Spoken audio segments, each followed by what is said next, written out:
Parler du vivant pour sauver ce qu'il en reste, c'est l'ambition de notre génération.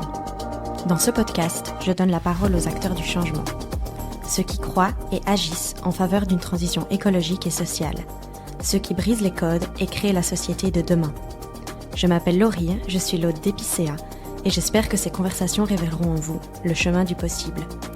Si le podcast vous plaît, n'hésitez pas à donner une note sur Apple Podcast ou Spotify et à le partager sur les réseaux sociaux ainsi qu'à vos proches. Et maintenant, je laisse place à l'épisode. Bonne écoute! Bonjour à toutes et à tous. Aujourd'hui, on se retrouve pour un épisode un peu spécial. Il s'agit d'une table ronde live avec le média activiste Vince Kante, que vous avez déjà entendu sur ce podcast, et Colline et Antoine du duo musical bruxellois Colt. On a parlé écologie et émotion suite au visionnage du documentaire de Vince, Même pas peur, qui d'ailleurs est disponible sur Ovio. Bonne écoute! Bonsoir tout le monde, j'espère que vous allez toujours bien. On va prendre une grosse demi-heure pour rediscuter de tout ça tous ensemble. On va parler du coup d'écologie et d'émotion. Et là, vous êtes dans un épisode de mon podcast Epicéa. Donc voilà, j'espère que vous n'avez pas la pression. Vous non plus.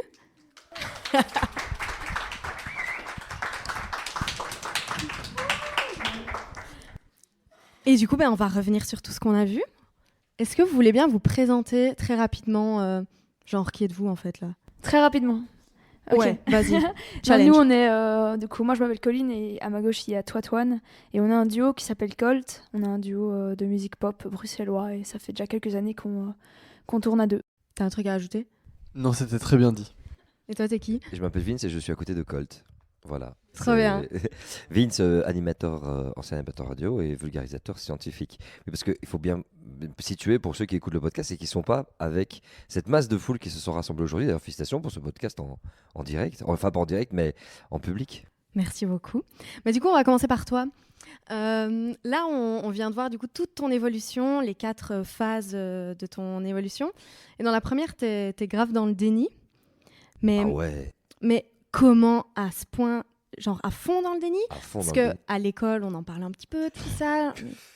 On en parlait un petit peu, tu trouves ? Je suis un peu plus jeune que toi, peut-être, mais... Ah non, je suis né en 86, primaire dans les années 90, début 2000 secondaire. Ça parlait absurde, je te jure. Quand on est même à l'université, c'était comme on allait se faire du cash et la moulin. En tout cas, c'est peut-être mon entourage et c'est peut-être le milieu dans lequel j'étais. Mais l'écologie, c'était le jardin extraordinaire. C'est le seul moment où j'en entendais parler. Et si, quelques petites émissions d'ici blabla, vite fait, bien fait. Mais ouais, sinon Club Dorothée, ils allaient faire leur tournage dans le monde entier. Je regardais des mangas, ça parlait pas d'écologie, sauf quand Son Goku était tout seul dans la nature. Donc en vérité, non, l'écologie, ça. Tu sais par quel prisme je l'avais ? Par le prisme de la publicité, donc du greenwashing. Et donc, j'avais un construit qui était basé sur les solutions technologiques, sur la déculpabilisation. Et donc, je nageais dans un narratif de tout va bien, on est en train de bosser sur le truc. Et en politique, les écolos n'avaient absolument pas beaucoup de force avant. Et donc, en politique, j'entendais surtout parler de soit la gauche avec faut aider les gens, il faut l'égalité, et soit de l'autre côté, c'était non, libre marché, la thune, la moula qu'on peut se faire, allons en bourse, oh là là, les propriétaires, respect des propriétaires et tout. C'était ces discours-là qui avaient l'écologie, que dalle, vraiment. Donc du coup, tu étais donc DJ, animateur radio, et maintenant tu as un regard un peu... J'imagine un peu critique par rapport à ce que tu faisais à l'époque. On t'entend dire j'ai perdu du temps. Est-ce que à ce moment-là, t'étais pas un peu frustré de parler de choses qu'on peut penser un peu futiles ? Ça te frustrait pas du tout à l'époque ? T'avais pas envie, que ce soit l'écologie ou autre chose, t'avais pas envie de parler, je sais pas moi, de la lutte pour le cancer, contre le cancer. T'avais pas envie de parler de trucs un peu plus engagés ? Il y avait déjà le Télévis et Cap 48, quoi. Donc, le cliché. Mais vraiment le gros cliché. Mais en fait, ce qui se passait, c'est que, tu sais, il m'a fallu du temps pour comprendre un petit peu tous ces mécanismes psychologiques. Quand tu baignes dedans, t'as pas forcément conscience. J'étais un peu le grand frère du soir. Donc, j'étais surtout en train de parler des préoccupations des ados. Et préoccupations des ados, c'est à quelle sauce mes potes vont me manger demain. Je me fais harceler. Je m'entends plus avec mes parents. Il y a un clash. L'école, ça va pas. Je kiffe une meuf, mais je sais pas comment lui dire. C'était ça. Et donc, d'une certaine façon, j'essaie d'apporter avec les connaissances et mon expérience de l'époque, une sorte de fil rouge à des jeunes qui étaient complètement en train de stresser. Mais aucun jeune me parlait de situations écologiques. Et j'ai terminé quoi vraiment la radio fondamentalement en 2021, 2020, 2021. C'est vraiment là que j'ai fait un stop. C'était toujours pas les trucs qui venaient, mais parce qu'en même temps, on touchait des gens qui avaient besoin de divertissement. Et j'étais dans un cadre qui, par son passé, Fun Radio, Énergie, c'était du divertissement. Et donc, naturellement, il faut faire de l'audience. Et aujourd'hui, tu regardes les réseaux sociaux, tu regardes Netflix, comment ça fonctionne, TikTok, ou une émission de radio. Même si les émissions de radio ont pas mal vieilli, quand même, faut pas l'oublier. C'est plus la même chose. On avait beaucoup de jeunes qui nous écoutaient. Mais ma raison d'être sur cette radio, et ce qui était attendu de moi par mes patrons, et la pression que j'avais des patrons, c'est faire de l'audience. Et aujourd'hui, faire de l'audience, j'avais compris à l'époque, j'avais compris, à partir de 2011, que ça fonctionnait sur une forme de populisme. Dire aux gens ce qu'ils aiment bien entendre, les conforter dans leurs opinions, faire des petits jeux qui créent de la dopamine et tout. Je n'arrivais pas de mots sur ce qui se passait d'avoir un point de vue psychologique, mais j'avais très bien compris les patterns. Je savais comment faire pour ramener du monde dans un endroit. Je savais comment faire pour tenir les gens à l'écoute de l'émission sur la longueur avec des petits trucs psychologiques. Donc, et ce qui m'a poussé à faire ça, comme ce qui pousse aujourd'hui les youtubeurs à faire pareil, TikTok à faire pareil, ceux qui travaillent chez H&M et faire le marketing de H&M à faire pareil, c'est faut faire de la croissance. Et de la moula. C'est la même chose. Colline, toi, vous êtes là parce que vous avez envie de parler de choses un peu plus engagées. T'as toujours été engagée ? Bonne question. Je sais pas. En tout cas, c'est vrai que moi, je crois que j'étais à l'école un peu plus tard que toi, et que du coup, on en parlait. Je crois qu'on est de la même catégorie d'âge. Donc, j'ai été sensibilisée assez tôt, mais par contre, je pense que non, mes rêves avant, il n'y avait pas d'envie d'agir pour le climat dedans, quoi. Par exemple, ça me fait penser au fait que la première personne chez qui je suis allée à la radio, c'était chez Vince, c'était chez Fun Radio. Arrête. Je te jure. C'est chez moi. Ouais, T'as dû changer alors, ou alors non, j'ai vu trop de gens, je crois. Moi, ça J'avais 16 ans. Non. Et c'était avec mon tout premier groupe de musique. T'as chanté ouais, on a chanté chez toi, ouais. C'était en quelle année Oh là, je sais plus, c'est Excuse-moi, en je sors 2017. du podcast. Ouais, mais t'inquiète, j'adore. C'était en 2017, ouais, un truc comme ça. C'était les dimanches, un dimanche. Il y a moyen, je sais plus. Avec les caméras, c'était le Vince Network. Et le dimanche, je faisais spécialement avec des artistes. Attends, ça y est, je commence à avoir des bribes. Ouh, c'est drôle. Et on était 7. Et il y a aussi mon petit frère qui aujourd'hui fait aussi du son. Et on s'appelait Black Med. Bref. Et du coup. Vous appelez comment ? Black Med. Je me souviens. C'était trop bien. Purée. Eh ben après Damso, il y a vous qui avez percé, c'est bien, je suis content. Comme quoi. Mais ouais, du coup, c'est marrant de se dire que maintenant, on est ici en train de parler de complètement autre chose. Donc c'est trop chouette comment le monde peut changer, comment les gens, ce que les gens deviennent. Et en gros, je voulais dire ça parce que moi, à l'époque, j'avais 16 ans et ce que je voulais, c'était vivre de la musique, c'était voyager un maximum, c'était gagner ma vie, être connu, je sais pas, je me rendais pas trop compte de ce que ça voulait dire. Et puis le temps passe, tu rencontres des gens, des personnes engagées, tu t'es face à des constats et en fait tu te dis mais aujourd'hui comment est-ce que je peux lier mes rêves à une réalité en fait à laquelle j'ai envie de faire face et pour laquelle j'ai envie d'agir. Et ça, Antoine et moi, on en a énormément parlé. Et aujourd'hui, je sais que nos ambitions, elles ont des... on l'a noté, on a vraiment créé des petites chartes en se disant, nous, on a des objectifs, on a des ambitions en tant qu'artistes, mais on veut pas les atteindre si on fait des choses dont on n'est pas fier, si on fait des choses qui respectent pas certaines valeurs, tu vois. Voilà. Et d'ailleurs, ce fameux débat d'incohérence dont tu as beaucoup parlé dans le documentaire, c'est en fait un sujet qui est quasiment jour pour jour sur la table parce que c'est un truc avec lequel on doit vivre et on doit toujours se dire, ok, il y a un peu, dans le cas des artistes, il y a un peu ce truc en disant, ok, on a envie de faire porter un message positif et un message de changement dans la bonne direction, mais pour ça, il faut se faire entendre. Et pour se faire entendre, comme tu as parlé, voilà, il faut rentrer en quelque sorte dans le système. Et donc, en fait, on est constamment en train d'essayer de rediriger le tir vers la carrière idéale qu'on aimerait avoir. Et c'est vraiment quelque chose de pas facile dans la société dans laquelle on est, quoi. Et toi, quand tu étais le petit Antoine, le jeune Antoine, il était déjà intéressé par ces thématiques-là ou ça t'est arrivé comment ? Je pense que, un peu comme Colline, c'est arrivé de manière très progressive, donc j'aurais pas vraiment de date comme ça à te dire ou un événement, mais je pense que c'est arrivé en fait plus ou moins à l'adolescence, au moment où je me suis renseigné par moi-même, aussi beaucoup en fait avec les réseaux sociaux, avec le fait qu'on a accès à de l'information beaucoup plus facilement que euh, si on se limite que à ce qu'on apprend à l'école, où en gros c'était la journée gros pull, et puis voilà, on va dire, tu vois. C'est vraiment niveau paille en plastique, paille en. Oh, excuse-moi, mais ça. Et ouais, je pense que c'est en se construisant aussi ensemble avec Colline qu'on a rencontré plein de gens, notre activité artistique, le fait qu'on a montré un petit peu d'intérêt vers ces thématiques-là, ça nous a fait rencontrer d'autres gens qui nous a intéressés encore plus. Et encore aujourd'hui, on rencontre plein de personnes, on voit des documentaires qui nous apprennent encore d'autres choses. Et c'est comme ça qu'on évolue dans la bonne direction, quoi. D'ailleurs, vous avez composé une chanson qui s'appelle Anyway. Déjà, vous pouvez dire de quoi elle parle? Elle parle du fait que elle parle un peu de l'éco-anxiété. Elle raconte le fait que le monde c'est la hesse, mais que dans tous les cas, moi en tant que petit enfant qui naît, je grandirai dans tous les cas dans ce monde-là, et donc du coup faut agir, quoi. C'est hyper mal résumé, mais en gros c'est ça. C'est né de quelle émotion, justement, Anyway? De colère, d'anxiété, de stress, d'un mélange de tout? De genre, je me sens concernée, c'est un truc auquel je pense beaucoup, donc je vais écrire une chanson dessus. Et c'est cette envie de faire passer parfois des messages aussi dans nos chansons. Et c'est des choses qui nous concernent. C'est vraiment mon éco-anxiété que j'ai mis là-dedans, c'est sûr.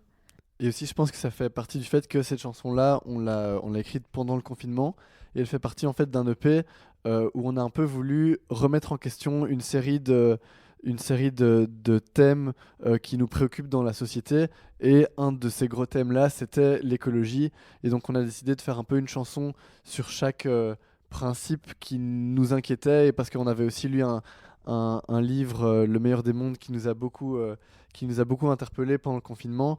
Et donc on voulait faire une œuvre, une sorte d'EP qui était aussi un peu dystopique à la manière du livre qu'on avait lu.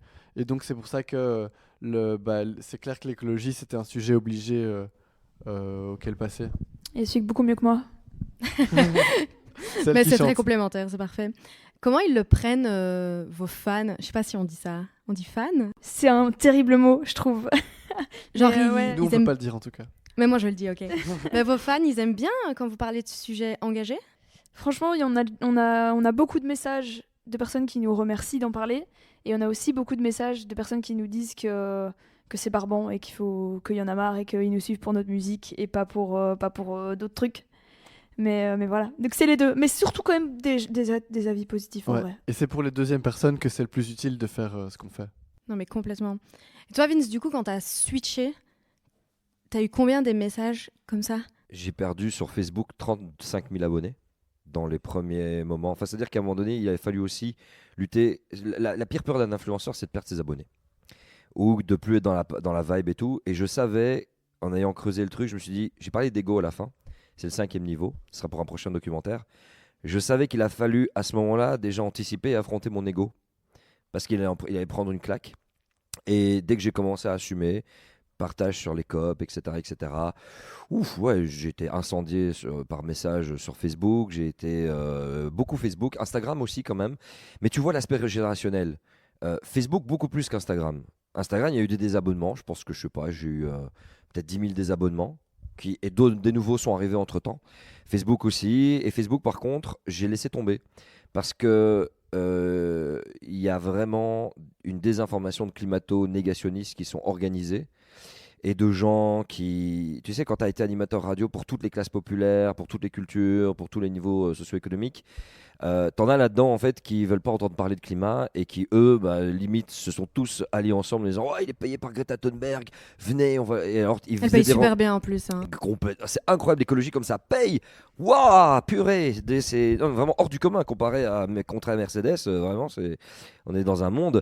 Et en fait, justement, c'est ça qui était intéressant, c'est de voir qu'ils se sont acharnés. J'ai laissé en stand-by parce que j'aimais plus le réseau Facebook. Et là, l'idée, c'est d'y revenir forcément.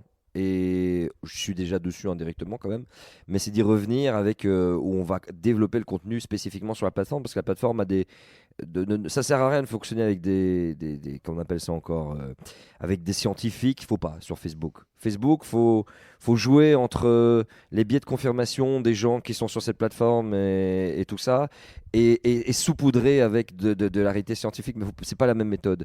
Mais ça a été très dur au début parce que quand ça a commencé à descendre, je me suis dit ah ça y est. Et le pire, c'est que j'avais le cliché de l'influenceur. J'avais le compteur Facebook et Instagram à la maison. Merde. Donc je voyais ce truc monter. Et c'était toujours là dans mon studio. Et quand j'ai commencé, je voyais ce truc descendre. Et là, au quotidien, c'est une forme de décroissance subie. Mais je savais que je savais pourquoi j'avais signé. Et il fallait y résister. Et voilà. Et puis entre-temps, c'est remonté. On a lancé une nouvelle chaîne YouTube qui, là, c'était 50 000. Aujourd'hui, c'est 60 000. Ça monte. Et d'autres comptes Insta aussi, TikTok. Et c'est cool. Donc on en a perdu pour en retrouver plein d'autres en chemin et d'autres ont transitionné aussi. Ça, c'est quand même important de le dire. La majorité des gens sont restés et ont suivi. Et ça me fait trop plaisir. Je pense que la plus belle des choses, c'est quand je croise des personnes avec qui je pouvais faire des émissions de radio qui m'ont beaucoup écouté en radio en disant Waouh, Vince, purée, je t'ai écouté quand j'étais petit. Je me demandais ce que tu venais. J'ai tapé ton nom sur Google. Je suis tombé sur ta chaîne. J'ai regardé toutes tes vidéos. Mec, t'es dans l'évolution logique. C'est pas comme les autres. Ils ont pas évolué. Ils font toujours la même chose. Toi, t'as évolué. Je suis trop content que t'aies été dans ce sens-là. Et ça, tu vois, c'est le truc qui me fait plaisir. Mais au début, c'était la claque quand même. Du coup, c'est un mélange de. Ouais, au début, c'était quand même stressant, j'imagine, parce que c'était ton gagne-pain. C'est dissonant, c'est stressant. Tu sais, et à la fois, en fait, c'est-à-dire que tu arrives dans un truc où tu dis, ok, je dois m'adapter, et tu sais pas comment tu vas t'adapter. Tout est nouveau. Forcément, tes abonnés tombent, les compagnies veulent plus bosser avec toi, les boîtes de com veulent plus bosser avec toi. Mais au-delà de qui voulaient plus bosser avec moi, j'avais déjà pris les devants pour que j'avais déjà plus envie de bosser avec elle. J'étais en partenariat avec Samsung chaque année, 3 fois par an, il y avait soit le Galaxy A, soit le Galaxy Note, soit le S qui sortait. Je faisais les campagnes marketing avec eux, j'allais choper moi les influenceurs. En fait, ma suite logique, c'est que j'allais monter à une Perrine Agency, mais pro-pétrole, quoi, façon de parler. Et c'était la suite logique. Il y avait tout qui était là, j'avais le portefeuille, les clients. Je me suis dit, ok, c'est bon, je peux lancer ma boîte de com maintenant d'agence d'influence, avant que toutes les agences d'influence ouvrent. Et j'étais en train de chercher les documents pour lancer, quoi. Je me dis, ok, super, on peut se faire vraiment beaucoup de cash et un bon bénéfice annuel. Et quand ça arrivait, abonnés qui tombent, et en même temps, je veux plus bosser ni avec Mercedes, ni avec les Carrefour, ni avec les Coca-Cola, ni avec plus personne. Et les seuls à qui j'ai continué, c'est les services publics, enfin les services institutionnels, Equal Brussels, tout ce qui est en rapport avec l'écologie forcément, Médecins sans frontières aussi, UNICEF aussi, quoique j'ai toujours du mal avec les cartes postales UNICEF, qui essentialisent beaucoup le Sénégal. Voilà, ça n'a pas changé, mais voilà, en tout cas, j'ai continué et forcément, tu enlèves facilement 2 zéros, je pense, au montant que tu peux avoir entre Médecins sans frontières et Mercedes. Mais quand tu as une famille à nourrir, c'est pas tracassant.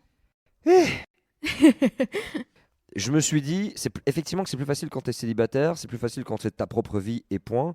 Et là, je me suis dit, je suis papa et c'est mon rôle en fait. Et que si je le fais pas, quand il y a un Covid, tu dois prendre ton rôle de père, expliquer pourquoi le monde change.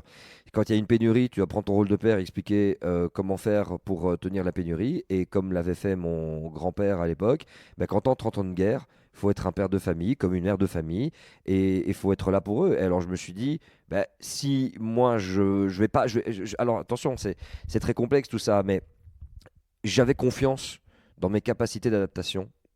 Ça fait un peu très Dickenex ce que je raconte, mais je veux dire, j'ai vécu beaucoup au Sénégal et j'ai vécu face à des changements drastiques de quotidien.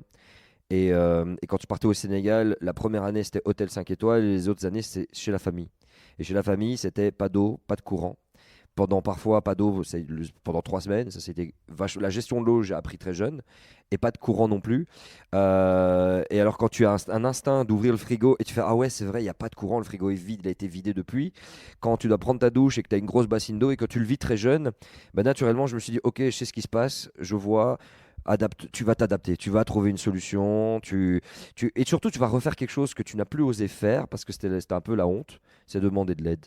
et j'ai demandé de l'aide. J'ai essayé de couper une peur, c'était de demander à des abonnés de m'aider sur Tipeee. Moi, je partais du principe qu'il fallait pas faire ça. J'étais dans le... Voilà, c'était non, on ne demande pas de l'aide aux gens, très individualiste. Et j'ai appris à aller demander des trucs à mes voisins. J'ai appris à aller demander de l'aide en disant, écoute, voilà ma situation, être ultra transparent sur ce que je vis, sur les peurs que j'ai, sur les galères que j'ai. Et des gens m'ont aidé.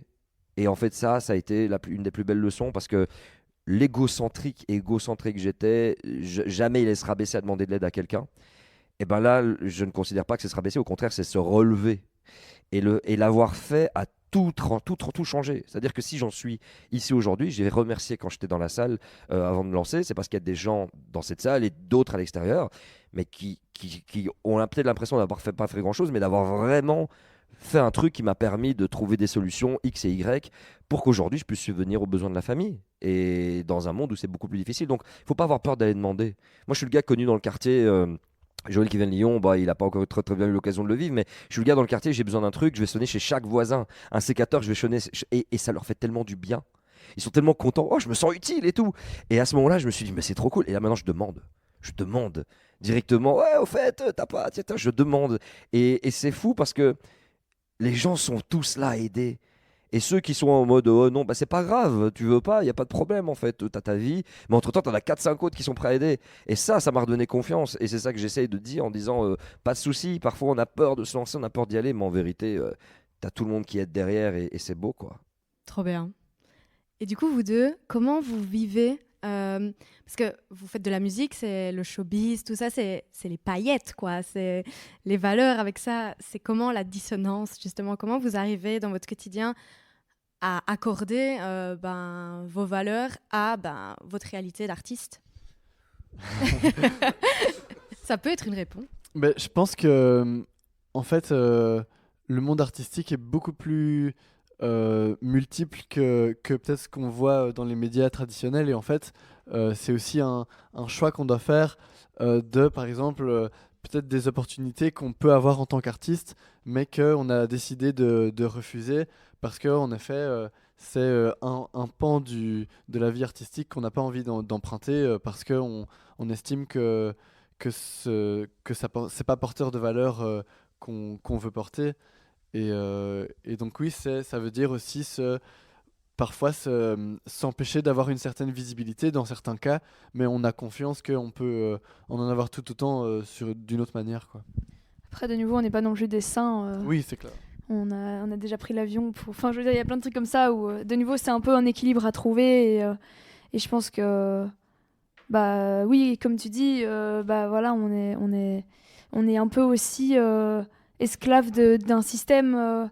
Et par exemple, pour percer dans la musique, c'est compliqué de faire autrement que d'emprunter certains chemins qui sont pas forcément toujours bons et pour lesquels moi non plus... Enfin, je les valide pas toujours, mais on le fait quand même. Mais du coup, ouais, on essaye de tant bien que mal à nous deux de faire ça au mieux et aussi d'essayer aussi à travers la petite voix qu'on a d'artistes de partager des messages. Et il y a... il y avait un truc où tu disais que ça... Enfin, dans le reportage où en fait l'important de nouveau c'était de créer du lien, de créer des communautés et de être ensemble en fait. Et c'est aussi un truc qu'on vit très très fort quand on est sur scène. Cette énergie qu'il y a et j'ai l'impression que de créer ces moments-là, ça mène vers cette espèce d'énergie humaine de fou que par exemple j'ai pu retrouver aussi genre dans les marches du climat, des trucs comme ça. Et ça répond pas du tout à ta question, mais... Non, mais c'est quand même J'étais super inspirée. intéressant. Il y a des choses que vous refusez parfois, qui font partie du métier, mais que vous, là, c'est vraiment trop loin par rapport à vos valeurs. Certains sponsoring, collaboration, événements. Je pense qu'on refuse... encore cette semaine, je crois qu'on a refusé 2 trucs parce que c'était des marques qu'on n'a pas envie de soutenir. Parce On veut les noms. Mais par exemple, il y avait un truc duquel je me rappelle très très bien quand on était encore vraiment à notre tout début, où l'ancienne Belgique nous avait contactés pour qu'on joue là, pour un concert qui s'appelait les Coca-Cola Sessions. Et donc c'était vraiment 3 artistes émergents qui pouvaient venir jouer à la baie, vraiment sous le nom de Coca. Et nous, il faut savoir, notre rêve, c'était de jouer à la baie. C'est genre notre rêve, quoi. Et d'ailleurs, on va pouvoir le faire l'année prochaine, donc c'est trop bien. Il n'y aura pas Coca. Et du coup, là, Petite ce jour-là... promo cachée. Ouais. Non, mais vous avez Mais raison, hein. Mais du coup, ce jour-là, on s'est regardé dans les yeux, on s'est dit, bon, on joue à la baie ou on joue pour Coca? C'est quoi on fait quoi? Tu vois, parce que c'est vraiment genre, c'était horrible comme choix et finalement, on l'a pas fait. Et en fait, au final, la baie, ils nous ont dit, ok, on comprend votre décision et en fait, on la valide et on respecte ça et j'espère qu'on se reverra. Enfin, tu vois, et en fait, tu voyais même que dans les décisions qu'on prend, en fait, on se fait des amis aussi et on remarque qu'en fait, il y en a plein qui ont envie d'agir et en fait, il y a aussi plein de choses qui viennent et qui se créent et il y a du changement dans l'air, quoi. Et avec les gens qui bossent avec vous, je peux imaginer votre équipe, votre manager. Comment, si eux, ils sont pas dans la même vibe, ils doivent se dire, mais ils sont complètement crétins, ces deux-là, là, de refuser la baie. Comment c'est pris autour de vous? On a la chance qu'ils soient dans la même vibe, tout simplement. On Et, les a choisis, tu sais. merci à eux, Nico et Youssef. Franchement, c'est en portant un message qu'on rencontre des gens qui ont le même message et pour être plus forts ensemble, quoi. C'est tout simplement ça. Et dans vos proches, ils comprennent aussi, ils comprennent cet engagement?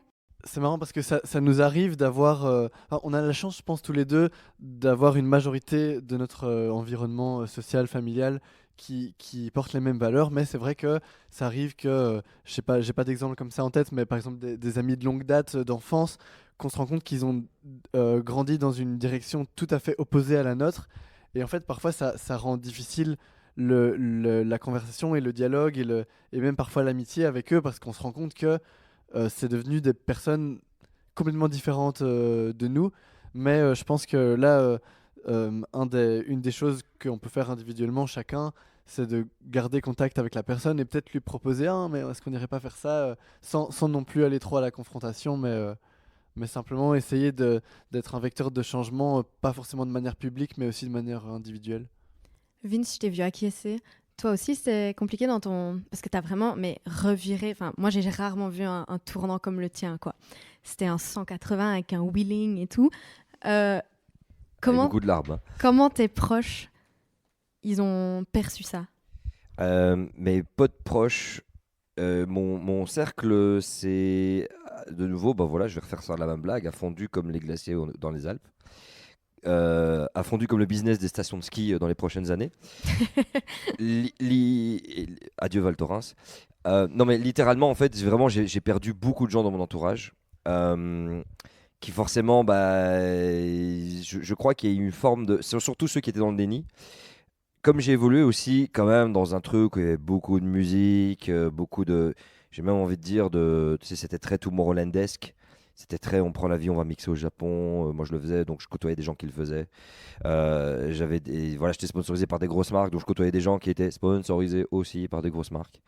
Et donc, c'est ce que j'étais, je crois que ce que je représentais psychologiquement, c'était le truc qu'il fallait pas regarder. Un peu la vérité qui éclate dans l'entourage et en mode, oh mon Dieu, non, si je le côtoie, il va me confronter face à une réalité qui est beaucoup trop dure. Et surtout, et ça c'est un gars qui a eu l'honnêteté de me le dire, avec qui je suis encore en contact, même si au début c'était vrai, il m'a dit, Vince, t'es connu à BX pour avoir fait ça, t'es connu en Belgique pour avoir fait ça, tu nous as tous inspirés à tel moment dans l'entrepreneuriat, dans ci, dans ça, si t'es parti là-dedans, c'est que ça pue. Et à ce moment-là, ils m'ont dit, ouais, par exemple, si j'ai mis dans le Bitcoin, c'est parce que t'avais dit en 2010 qu'il fallait mettre dans le Bitcoin. Ah bah super. Voilà, j'ai pas fait. Bon, de mon côté, si je l'ai fait, mais j'ai perdu mon wallet, donc c'est un peu. Donc ça se trouve, je suis millionnaire, mais je sais même pas. Mais c'est-à-dire que à l'époque, je disais ouais, mais Bitcoin, allez-y, tout le monde, c'est lourd, personne connaissait. Et en fait, il y a tous ces gens-là qui m'ont dit mais putain, en fait, t'as été. Enfin, ce gars-là en particulier m'a dit mais t'as été le miroir de. Là, on s'est dit on te suit, mais là, on s'est dit non, on te suit pas parce que. Et en même temps, ça a foutu une éco-anxiété, une peur de fou chez eux aussi, parce qu'ils se sont dit ok, mais si vraiment le mec a tout lâché, c'est qu'en fait, on va vers Mad Max. Et quand le mec m'a dit ça, il m'a dit c'est pour ça qu'on t'a tous.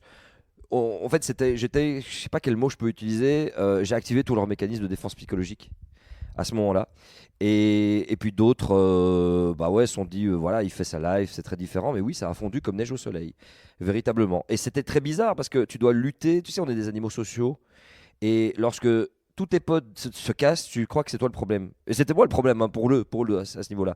Mais alors, il a fallu aussi ne pas vriller psychologiquement et de me dire ouais, mais en fait, c'est ma faute, j'ai déconné, etc., etc. Non, j'ai campé sur mon truc parce que je me suis dit que ce qui est plus fort qu'une amitié, ce qui est plus fort que des relations sociales, c'est le travail de centaines de milliers de scientifiques qui se sont décarcassés à essayer d'avoir le plus haut niveau de preuve, en tout cas sur notre environnement. Et je me dis que l'opinion de mon pote n'est pas du même niveau que toutes des équipes qui ont tous ensemble sur la planète fait les mêmes études pour retrouver les mêmes résultats. Et voilà. Et à ce moment-là, bah, tu sais, j'avais des climato-sceptiques, j'avais des gens qui disaient ouais, qui se racontent des fondements de la biodiversité. Mais oui, ça s'est pété la gueule. Mais là où je suis très heureux, c'est que je crois que je n'ai jamais été autant entouré qu'aujourd'hui. J'ai redécouvert de nouvelles personnes. Voilà, Perrine qui est ici, Émilie qui est ici, Joël, incroyable, voilà, Maïté aussi qui est une activiste mais incroyable aussi, qui a changé l'histoire sur le féminisme en Belgique à mon sens. Donc voilà, toi aussi, Lucie, Adélaïde, enfin bref, il y a du monde. Et donc en fait, j'ai jamais eu autant de gens dans mon entourage. C'est ça qui est incroyable. Et donc c'est cool en quelque sorte. Et puis là, ils reviennent. Il y en a qui reviennent. Quand il y a eu les intempéries en 2021, il y en a qui se sont dit ah Vince, putain, c'est ça quand tu parlais sur tes vidéos et tout. Oh, c'est une dinguerie, ça se passe en vrai. Quand des gens sont partis dans des pays et qui se retournaient après et qu'ils ont vu que le pays était complètement sec, etc. Et ah tiens. Et en fait, naturellement, il y a comme un retour parce que de plus en plus, les gens sont touchés, impactés de près ou de loin par quelque chose dans leur quotidien. Et chez qui ils cherchent des réponses? Bah, chez celui qu'ils connaissent dans leur entourage qui a creusé ces questions-là. Et donc ils cherchent des réponses chez moi et ils se rejoignent. Donc, enfin, ils nous rejoignent. C'est beau ça qu'ils reviennent vers toi. Bah ouais, enfin après c'est aussi un travail de l'ego de leur côté. Et puis je pense que après quelques années, comme on dit, l'eau coule sous les ponts. Et à un moment, tu ne sais même plus pourquoi tu parles plus au gars. Et puis dès qu'il se passe un truc, ah Vince c'est toi. Et naturellement, il se passe naturellement. Par exemple, il y a plein de potes qui m'envoient des photos de quand comment dire, j'avais dit à des potes comme ça, j'avais dit, hey, les gars, si jamais vous voyez une nuée d'oiseaux dans Bruxelles, vous m'envoyez la photo. Une nuée d'oiseaux. Et parfois, tu as des potes qui nous envoient, ça fait longtemps, hein. Ah, ils m'envoient, tiens, tu vois ta nuée, elle est là, il y a encore des oiseaux. Je fais, t'as pris où la photo? Je suis à Rode-Saint-Genès, ça compte pas. Et t'es là, t'es où? Ah, je suis à Mons. Ah non, ça compte pas. J'ai demandé une nuée d'oiseaux dans Bruxelles. Et d'ailleurs, je vais vous mettre au défi de trouver une nuée d'oiseaux dans Bruxelles. Pas de Drogenbos, hein, Bruxelles, d'accord? Vous m'enverrez pas de photos puisqu'il n'y a plus de nuées d'oiseaux dans Bruxelles et c'est quelque chose que ceux qui sont nés dans les années 80 ont connu à Bruxelles. Tous ces oiseaux qui volent, qui décollent. Je parle vraiment d'une nuée. Hein. Et donc voilà, c'est un petit truc comme ça, une petite graine semée et puis ils finissent tout doucement mais sûrement par revenir. Et tant mieux, de toute façon, à un moment donné, on va tous être embarqués là-dedans. Hein, donc c'est inévitable. Mais d'ailleurs, tu parles d'entourage et je sais que vous deux, Antoine et Colline, vous avez un entourage... on partage certaines personnes, genre Lucie, Adélaïde. Vous êtes quand même fort dans ce milieu, justement, dans ce milieu de personnes conscientisées, où on parle énormément de ça. Vous n'avez pas peur, c'est pas... Je veux dire, anyway, j'ai l'impression que ce titre-là, il est né de ça, justement, d'une anxiété, d'une peur. C'est encore actuel? L'éco-anxiété, elle est encore actuelle, ouais. Et d'ailleurs, c'est marrant parce que le prochain titre qu'on va sortir, il parle du niveau 1, du déni. Vraiment, il s'appelle Esquive, pour te dire. Donc genre, ouais, il y a encore beaucoup d'anxiété et comme tu dis aujourd'hui et comme Antoine l'a dit là tout à l'heure, on a rencontré plein de gens qui sont activistes et qui m'impressionnent tous les jours par leurs actions et par les dingueries elles font et surtout l'énergie et le temps de vie qu'ils mettent dans ces trucs qui nous dépassent. Ça me dépasse moi-même et du coup ouais, je pense que ces personnes-là, c'est vraiment aussi des personnes qui nous inspirent pour agir et pour nous aussi mettre notre pierre à l'édifice et quand on peut venir aussi en aide, quoi, un maximum. Oui, on s'est déjà vu sur des actions. Je te vois encore filmer et enregistrer le son avec ton téléphone par en dessous.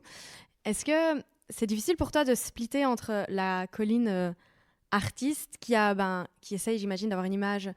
Enfin, j'imagine que tu es la même personne, mais relative, un peu plus lisse, enfin, je veux dire un peu plus instagrammable. Et puis la Colline militante qui vient à des actions, qui fait des marches pour le climat. T'arrives à réconcilier ces deux personnes? Ouais, pour moi, c'est vraiment les mêmes. Et d'ailleurs, souvent, quand on fait des actions, on en parle aussi sur nos réseaux de Colt. Donc ouais, c'est la même chose et j'ai l'impression que justement, c'est cool que la Colline citoyenne soit là aussi la Colline qui a plus d'abonnés sur Insta et qui, du coup, peut atteindre plus de gens pour en parler, quoi. Trop bien, merci. Et toi, Antoine, t'as peur? Je pense que j'ai la chance d'être de nature assez calme et de sang-froid. Donc je pense que il il se peut que un jour je me mette à paniquer totalement parce que je Et là, vois, ce sera vraiment la merde. mais oui, c'est ça. Je pense que heureusement mon côté bisounours pour me sauver avec encore l'espoir et j'essaie de me concentrer. Et comme on disait tout à l'heure, on est entouré de personnes qui sont moteurs de changement et donc on voit aussi que tout n'est pas perdu. Et donc je pense qu'il y a clairement une peur, une anxiété de fond. Mais comme c'est en fait plus ou moins la conclusion de ton reportage, j'ai l'impression que ton documentaire, c'est le fait qu'elle soit en fait moteur d'action et en fait elle est nécessaire parce que c'est l'information qui amène une certaine anxiété qui fait qu'on bouge et on reste pas assis à ne rien faire, quoi. Donc toi, ça te paralyse pas? Non, heureusement pas. Et puis aussi le fait de vivre ça avec Colline et avec tous ceux qui nous entourent, je pense que c'est quelque chose qui empêche de se retrouver tout seul paralysé parce qu'en fait il y a des bribes de solutions tout autour de nous en fait. C'est pour ça que moi aussi, j'aime bien parler d'éco-joie et de parler de moins en moins d'éco-anxiété parce que ce système libéral, capitaliste, nous a vraiment coincés là-dedans, dans cette éco-anxiété. Limite, ils ont un peu pitié de nous comme ça. Et moi, j'ai pas du tout envie de leur donner cette satisfaction-là. En fait, j'ai envie que ce soit, comme tu le dis dans ton documentaire, que ce soit un moteur d'action, en fait, et finalement qu'on prenne plaisir à se retrouver tous ensemble, à parler de tout ça, à faire des actions, à foutre le bordel chez Primark, devant le Parlement européen. Voilà, j'ai envie qu'on prenne plaisir à faire toutes ces choses. Est-ce que dans le milieu de la musique, vous sentez qu'il y a un foisonnement d'artistes qui ont envie de parler de ça? C'est perméable à ces sujets-là ou c'est toujours un peu niche et il y en a genre 3-4, toujours les mêmes? Franchement, moi, je réfléchis, il y en a évidemment, mais j'ai quand même l'impression que globalement, en fait, il y a un terrain fertile, il y a des choses, on en discute et tout, mais j'ai l'impression quand même qu'il y a encore ce truc de maintenant, que les rêves, les objectifs, les ambitions sont quand même passent encore avant l'action pour le climat. Je sais pas ce que t'en penses, Antoine. Ouais, Après, ça après, dépend je sais hyper pas, fort je des trouve que- personnages, des gens, des artistes. Il y en a tellement. Il y en a Ouais. qui... Enfin, je pense par exemple à Rosa, qui est une chanteuse qui a fait toute sa tournée à vélo. Il y a des trucs comme ça de fous qui se passent. Et là, il y a par exemple le Pomme aussi qui a fait toute sa tournée la plus écologiquement possible. Après, ça reste une tournée, ça reste des tourbus, ça reste des trucs qui sont énergivores, mais il y a vraiment il y a des choses qui sont mises en place. Et puis après, il y a d'autres tournées où c'est pas du tout le cas. Des artistes où ça leur traverse pas l'esprit et ils prennent encore l'avion pour aller faire du DJing au Japon, évidemment, tu vois. Mais toutes ces personnes-là, en attendant, elles sont, elles sont dans le même business. Et donc, j'ai l'impression et j'espère que les actions de chacune vont peut-être avoir un impact sur certaines. J'espère. Et je pense qu'il y a aussi une question de génération, qu'on voit beaucoup d'artistes qui sont dans notre entourage en Belgique ou en France, qui sont encore indépendants parce qu'ils sont au début de leur carrière, parce que tout simplement ils sont plus jeunes, et en fait qui eux ça fait partie intégrante de leur réflexion, toutes ces questions écologiques. Et peut-être que c'est vrai que dans les artistes plus âgés et qui sont totalement mainstream pour l'instant, qui sont écoutés aussi peut-être par des personnes plus âgées, c'est clair que dépendant des radios et du public cible des radios, il y a des radios où c'est pas du tout un sujet. Mais je pense que heureusement, les radios qui ont un public jeune, c'est un sujet vraiment vif sur la table, l'écologie. Et donc c'est la même chose chez les artistes. Je pense que heureusement, chez tous les artistes jeunes, je pense, on voit quand même qu'il y a au moins une réflexion par rapport à ça de leur côté, quoi, je pense. Et toi, Vince, t'évolues dans le milieu des médias. C'est comment le milieu des médias pour traiter cette question-là, justement? Enfin, je veux dire, si t'as créé le tien, c'est qu'il y avait un manque. Ouais, mais ça a aspiré. Donc je sais qu'il y a eu des changements à la RTBF. Je suis parti en claquant la porte. En fait, ce qui s'est passé à la RTBF, c'est que j'ai bossé une vidéo quand j'étais là-bas encore, sur Tarmac. J'ai bossé une vidéo, mais en fait, c'est la vidéo que personne n'a jamais vue, mais qui est la plus ambitieuse que j'ai faite. J'ai bossé ça avec Lucas Candela, qui est réalisateur à la RTBF, et avec qui on a fait limite, vraiment pour dire. Et cette vidéo s'appelle 1.5, dans laquelle tu as Rokhaya Diallo, tu as Jean-Marc Jancovici, tu as Pablo Servigne, et tu as même Denis Midos, qui est... Mais alors là, et Rob Hopkins. Donc c'est des sommités. En fait, je sais pas ce qui s'est passé. J'ai commencé par les bosses finales. Cette vidéo n'a jamais été publiée, mais elle a fait le tour de la RTBF parce que c'était une démo en disant voilà comment vous devez aborder l'écologie. Donc quand tu as Denis Meadows, qui pour ceux qui ne connaissent pas, a écrit Limits to Growth avec son équipe du MIT, notamment Donella Meadows surtout, en 1972, qui étaient les premiers à avoir dit, et beaucoup de gens se sont inspirés de leur travail en disant, ok, il y a des ressources finies, il y a de la pollution qui va etc. Voilà les risques qu'on encourt entre 2020 et 2040, il se passe quelque chose. Ce truc a tourné à l'RTBF, un truc de fou. Tout le monde l'a vu. Tout le monde mais vraiment, et tout le monde en fait s'est dit, mais c'est génial cette façon d'aborder la politique. On remet en question le système. Et j'avais mis de tout, les neurosciences, tout. Je sais pas ce qui s'est passé, j'étais touché d'un truc et j'ai tout écrit et cette vidéo a fait le tour partout. Personne n'avait le budget pour lancer le concept. Tout le monde a trouvé génial, jusqu'à Philippot en haut. Personne n'avait le budget.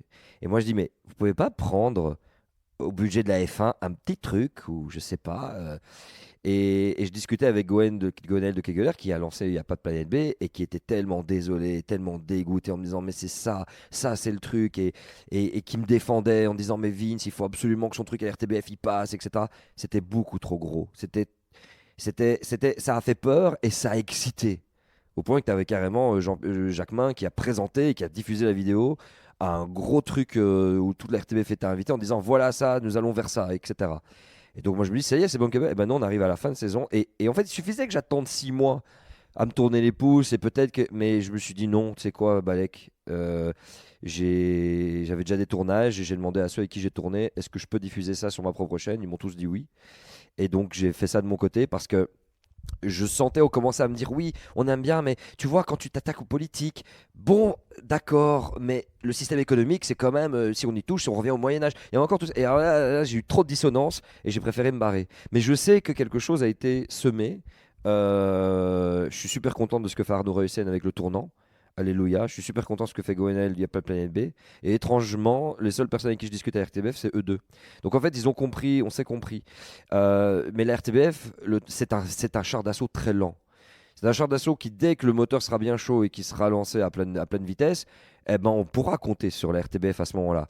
Mais c'est une gérontocratie tenue par des personnes qui ont un vieux système de pensée. Et moi, j'aime bien toujours transmettre une discussion que j'ai pu avoir avec la directrice des programmes de la RTBF. Le soir, on a fait une grosse émission, il n'y a pas Planète B avec Alexandre De Croo. Il y avait aussi Adélaïde avec qui on était là-bas. Une grosse émission assez ambitieuse. Et à Sandrine Roustan, qui vient me voir, qui est la directrice des programmes de la RTBF, et qui me dit non, mais dites, ne parlez pas de décroissance. Et moi, je demande pourquoi, madame? Non, parce que la décroissance, ça nous ramenait au Moyen-Âge, c'est pas du tout la solution, c'est pour semer la zizanie. Je fais non, vous confondez avec la récession. La décroissance, c'est pas la même chose, c'est un projet de société. Et puis je dis entre vous et moi, Madame Roustan, la décroissance, on va pas y couper. C'est inscrit, je vous invite à lire de Limits to Growth, et c'est ce que je lui dis. Et je lui dis, c'est pas que je veux la décroissance. Je lui dis, moi, je dis, madame, si je pouvais continuer à faire mes jets privés ou si je pouvais continuer à faire mon jet ski New York, j'aurais continué. Mais si je veux pas et si je veux déjà faire ça maintenant, ça veut dire qu'il y a quelque chose et vous avez une responsabilité là-dedans. Elle voulait rien entendre. Et donc, à ce moment-là, je me suis dit, ok. Et tu regardes le pédigré, c'est normal, elle a été 10 ans, elle a travaillé 8 ans en Chine, quand la Chine a eu son plus gros développement en termes de médias et d'expansion des villes. Donc elle a une vision de croissance incroyable. Et donc c'est comme ça en fait, ce sont des personnes qui ont un schéma de pensée, qui sont tout aussi prisonniers de devoir rendre des comptes à toutes les étapes de la hiérarchie. On a fait autant d'audience, ça se base sur l'audience. Regardez les chiffres qu'on a fait. Et aujourd'hui, l'audience c'est très facile, tu fais dans le populisme, tu fais de l'audience, tu dis rapidement à 2-3 personnes ce qu'ils ont besoin d'entendre, très facilement, des sophismes, transformer des idées complexes en idées ultra simplistes qui deviennent fausses, c'est facile. Et tu fais l'audience à ce moment-là, ou du divertissement à outrance, ça marche. Et ben c'est vers ça que se tendent les médias. Essaye de tenir de l'audience le plus longtemps possible, parce que dès que tu essayes d'aborder un sujet complexe et qui dure plus de 3 minutes, les gens décrochent. Et c'est tout le danger. Et en fait, c'est des gens qui sont aussi coincés. Et puis alors, le secteur privé, n'en parlons pas. Ils sont tous tributaires des 200 mêmes annonceurs. Et généralement, là-dedans, on retrouve du Bolloré, on trouve du Bernard Arnault, on trouve du Coca-Cola. Et ils n'hésitent pas à mettre la pression dès qu'on les critique un petit peu trop. On dit oui, il y a une liberté dans les médias, mais non. Quand j'étais sur Fun Radio, à l'époque, j'avais vanné Coca-Cola. J'avais vanné Mobistar à l'époque aussi. Et Mobistar et Coca-Cola ont retiré leur pub. Ça m'a valu d'être en clash avec mon patron qui a pété un câble, qui menaçait de me virer. Je me suis ramassé des lettres recommandées. Mais déjà à l'époque. Et ça se passe encore aujourd'hui. Quand tu critiques les marques, il y a un mail qui arrive, il y a un truc qui arrive en mode oui, écoutez, on n'est pas tellement d'accord, alors tu es protégé par l'info. À la RTBF, t'es moins protégé dans d'autres zones où c'est le secteur privé. Et là-bas, clairement, le shift, ils l'ont pas fait. Si tu veux vraiment, si ils décident demain de shifter, ils changent leur modèle économique, mais ils peuvent pas. Parce qu'ils savent très bien que c'est plein de gens qui sont à la rue, et c'est là qu'il faut compter sur les politiques pour trouver des solutions. Parce que quand les médias vont devoir arrêter avec des diffusions de publicité fossile, eh ben, il y a plein de gens qui vont plus pouvoir bosser. Et ces gens-là, il faut leur donner des solutions de secours. Et on n'en y est pas encore du tout. Mais il y a des questions qui reviennent. C'est plus la paille qui change. Il faut changer la paille, il faut mettre du papier cul recyclé, la bouteille d'eau recyclée. Non, on commence enfin. Et la RTBF, et c'est un exemple avec ce documentaire, quand tu as Gauthier Chapelle qui dit quand la loi est contre le vivant, on emmerde la loi, ça ne serait pas passé il y a 4-5 ans, ça. De dire on emmerde la loi. De montrer des images où tu as des manifestants qui sont en train de brûler un camion à la A69. Parce que c'est ce qu'on fait, c'est on légitimise ce genre d'action. Hein. Je parle d'action plus coup de poing. Oui, nous, avec Extinction Rebellion, on fait pas trop ça. Mais si j'ai demandé de mettre ça, c'est parce que j'ai l'intime conviction qu'on va devoir passer par des actions plus coup de poing. On n'attend pas, on doit pas toucher la vie d'autrui. Mais péter des camions de ciment pour aller, ou péter des bulldozers, ou saboter des bulldozers qui doivent aller déforester une zone, etc. Oui. Moi, je dis oui. Voilà, si c'est filmé, ça se retrouve sur les réseaux, ça va foutre le boxon sur Twitter, et tant mieux. Ça ne me dérange pas, mais les médias ont encore une grosse dissonance à ce niveau-là. Mais des choses évoluent. France Télévisions a évolué, Radio France a évolué. Il y a des médias qui commencent tout doucement mais sûrement à se remettre vachement en question. Même le Figaro s'est remis en question. Ça veut quand même dire qu'il se passe quelque chose, mais c'est lent. Du coup, le limite, c'est vraiment né d'une frustration. Bah, tu as bossé sur une vidéo de fou que la RTBF n'a pas pu sortir, et aussi de ras-le-bol de ce milieu. Ouais, c'est de l'ego, c'est que des égos, c'est que de la mégalomanie, et ça c'est à tous les niveaux. Quand tu bosses dans une boîte, en politique, n'importe quoi, c'est t'as tes schémas de croyance, et t'es là, tu les consolides, et t'as ton ego, et tu veux pas, et quand t'es un petit gars qui arrive et qui même tout d'un coup se met à parler de ces sujets-là, ben il y a l'ego de la RTBF qui bloque, il y a l'ego d'autres médias qui bloquent en mode ouais mais non, il va pas lui nous donner une leçon, il vient d'arriver, lui c'est quoi le truc, et à un moment donné bah ouais c'est ras-le-bol, et puis tu fais ton truc de ton côté, et tant mieux parce qu'on a une véritable liberté. On peut y aller à fond dans les sujets, on peut inviter qui on veut, pas l'extrême droite, et jamais. Et c'est ça qui est cool, c'est que ça permet vraiment d'aller à fond. Mais ça vient à la base effectivement d'une frustration qui s'est transformée en énergie de joie, énergie positive. Et puis comme je t'ai dit, voilà, ça a permis de réveiller des trucs où oui, RTL m'a proposé de faire des choses, la RTBF me propose de faire des choses, toujours, et je suis encore en train de faire des trucs avec eux. Je pense que c'est le coup de pied dans la fourmilière qui est nécessaire. C'est normal. Et je suis sûr qu'il y a déjà une personne ici qui a plaqué son boulot du jour au lendemain en mode tu sais quoi, je me barre, et que le patron était là en mode oh. Tu sais, fuis-moi je te suis-moi je te fuis. Voilà, quand tu quittes ton boulot d'un coup alors que tu bossais bien, et parfois t'as le patron, s'il te plaît t'as pas envie de revenir, s'il te plaît t'as pas envie de revenir, s'il te plaît t'as pas envie de signer un contrat CDI, Mathieu, tu vois, ce genre de choses, c'est la même chose en fait. Faut jamais hésiter à tout secouer, parce qu'on va secouer, en fait, ça fait poser des questions aux gens. Et même si au début ils sont très narcissiques, très égocentriques, en mode ah, il a fait son choix, mine de rien, et à côté, genre, mais il est parti de chez nous, attends, qu'est-ce qu'il fait? Ah, c'est intéressant là.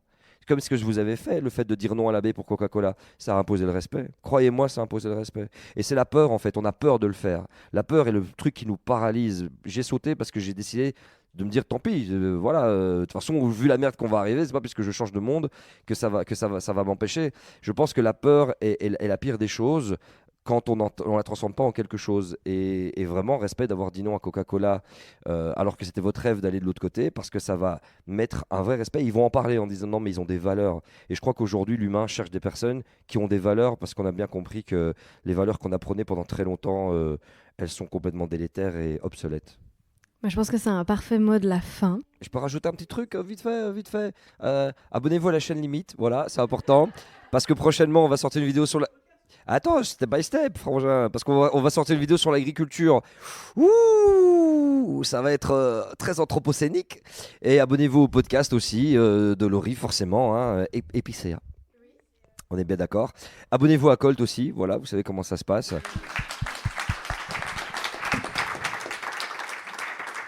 J'espère que cet épisode vous a plu. Si c'est le cas, n'oubliez pas de vous abonner au podcast. Si vous voulez réagir à nos propos, la section commentaires est faite pour cela. Ou alors, vous pouvez me retrouver sur Instagram sous le pseudo @goodmorninglo. On se retrouve dans 2 semaines pour un prochain épisode d'Épicéa, et d'ici là, prenez soin de vous.